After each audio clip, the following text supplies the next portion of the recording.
Hi, shalom. I am not feeling super great today, but there is so much happening with this situation, and I was actually able to finish the production work for this video, so here we are. Okay, heavy content warning for this video. I will be discussing some really tough stuff and sharing firsthand accounts of IHOP-KC survivors. These videos are never fun to produce, but it's extremely important.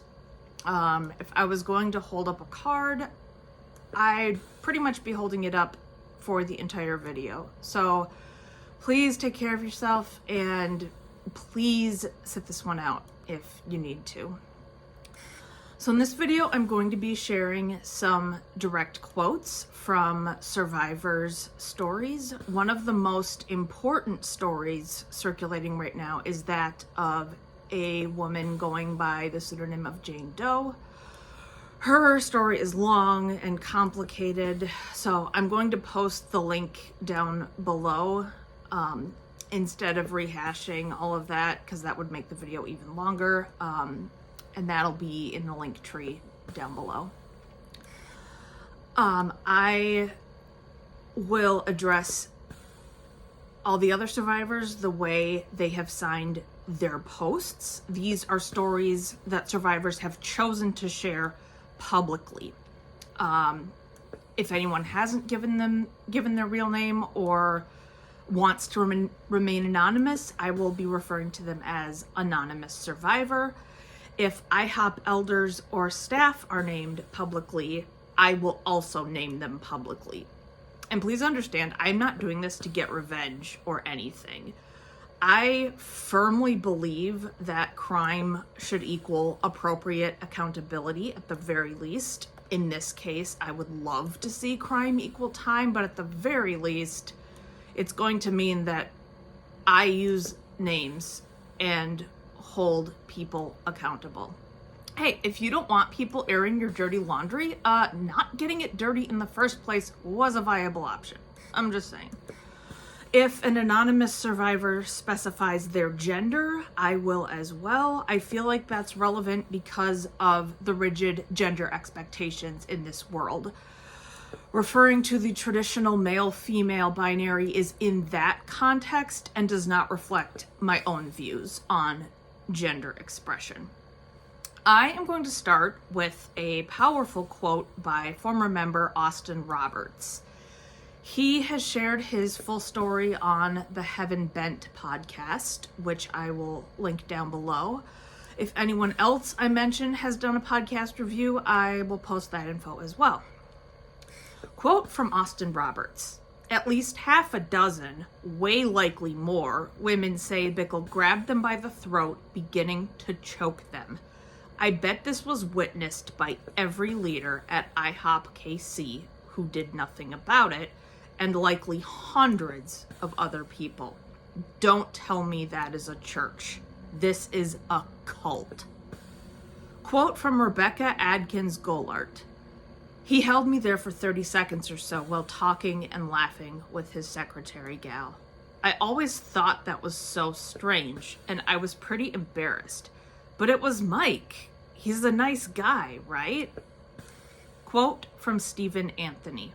I saw it several times from the stage. Quote from Rachel Bailey, who was also on the Heaven Bent podcast. He was testing out potential victims using this predatory behavior. That was my first interaction with Mike. I was only 4 months into adulthood. An ELT, executive leadership team, witnessed this, and Mike said to him, "You see this girl? I like this girl," with his psycho grin. Quote from Marisol. A man touching a woman without consent is wrong. A pastor putting a stranger in a headlock is doubly wrong. We had never met him when he did that to us. That was our first and only interaction. I want to stop here for a moment to answer a question that people ask me all the time. Why did these women put up with it. It's simple. They didn't know they have the legal right to resist. Consent is not a thing in this world. Hell, it hasn't even been much of a thing in the normal world, but it's even more of an issue in this world. Any form of resistance is seen as disobedience, and disobeying elders and other staffers is on par with directly rebelling against God. So we're talking about a completely different culture. It's completely different from what could be considered mainstream society. All right, I'm going to read some more stories. Here we go. Quote from G. Regarding Mike and the chokeholds, Mike did it to me too. In his back office, while his assistant Ann House was there, and they both laughed. She said, "Oh, don't freak out. It's only because he has boys and it's his love language. It's crazy." I also want to point out that male elders gaslighting women and using them to enforce this shit is very common in these groups. Some of these women genuinely don't understand that this is wrong, and other women might understand that it's wrong, but be afraid to speak up.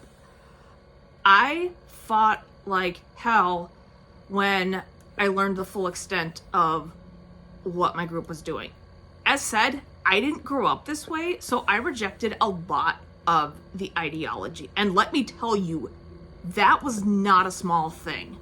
We're not talking about differences of opinion here.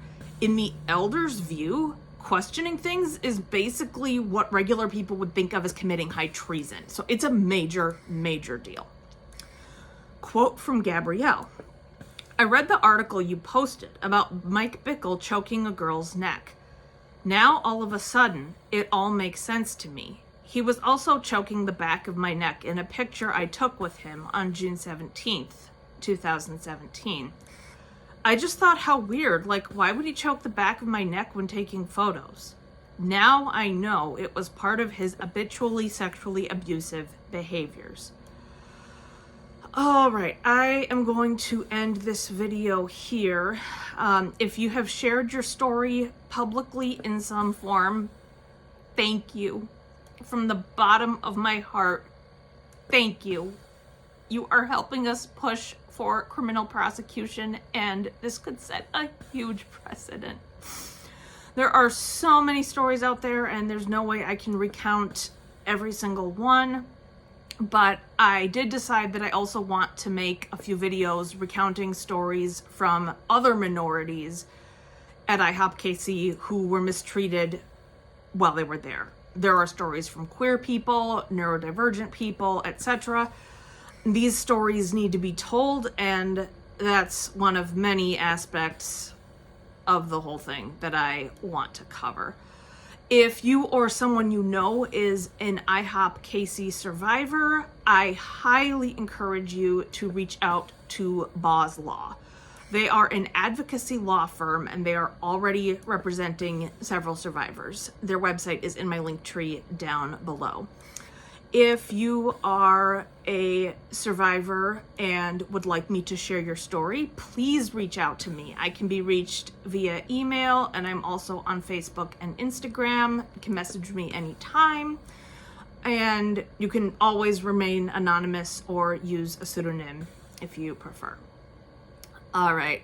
Thanks for watching, guys. I'll be back soon. Bye.